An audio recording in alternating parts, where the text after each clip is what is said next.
के तपाईलाई पनि लाइफमा एकदम नै लो फिल भइरहेको छ? हो, मलाई पनि लो फिल भइरहेको थियो। त्यसैले आज चाहिँ आउटडोर वर्कआउट गरौँ भनेर बाहिर गएर पुलिङ वर्कआउट मजाले गरे। तपाईलाई पनि लो फिल भइरहेको छ भने तपाईँ पनि गएर पुलअप्स गर्नु। बारमा तपाईँले आफूले आफूलाई माथि तान्नुहुन्छ र तपाईँको फिजिक राम्रो हुँदै गएपछि, तपाईँको इनर्जी लेभल बढ्दै गएपछि तपाईँले लाइफमा आफूले आफूलाई माथि तान्नुहुन्छ। पुलअप्स एकदम नै राम्रो एक्सर्साइज हो तपाईँको ब्याकको लागि। मैले पनि जिम नगएपछि चाहिँ पुलअप्सलाई मिस गरिरहेको थिएँ। त्यसैले आज चाहिँ पुल वर्कआउट हान्नलाई म गएँ पार्कतिर। 100 रेपिटेसन्सको चिनअप्स हाने। त्यस पछाडि आजको वर्कआउटलाई यहीँ इन्ड गरेँ र एकछिन नेचर इन्जोय गर्दै म घर फर्किएँ। र पुलअप्सकै कुरा गर्दाखेरि हाम्रो लाइफ पनि पुलअप्स नै हो।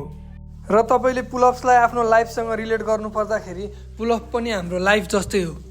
हामी सधैँ माथि बसिरहन सक्दैनौँ। हामीले अर्को रेपिटेसन कम्प्लिट गर्नको लागि हामी तल आउनु पर्ने नै हुन्छ। र एकचोटि तल आउँछौँ मतलब यो होइन कि हामी सधैँ तलै बस्छौँ।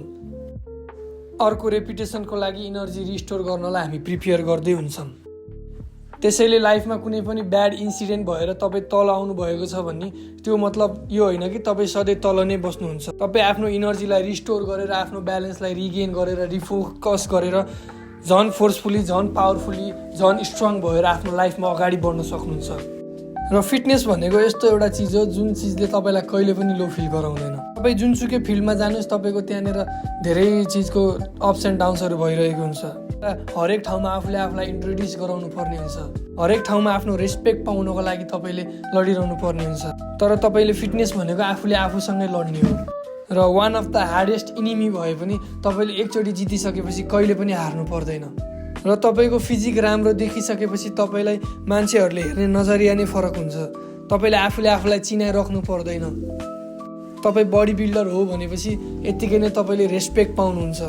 त्यो मैले आफैले पनि फिल गरेको कुरा हो मेरो पास्ट र मेरो प्रेजेन्टको कुराहरूमा। र यति नै कुराहरू राख्दै आजको भिडियोलाई म यहीँनिर इन्ड गर्न चाहन्छु। धन्यवाद।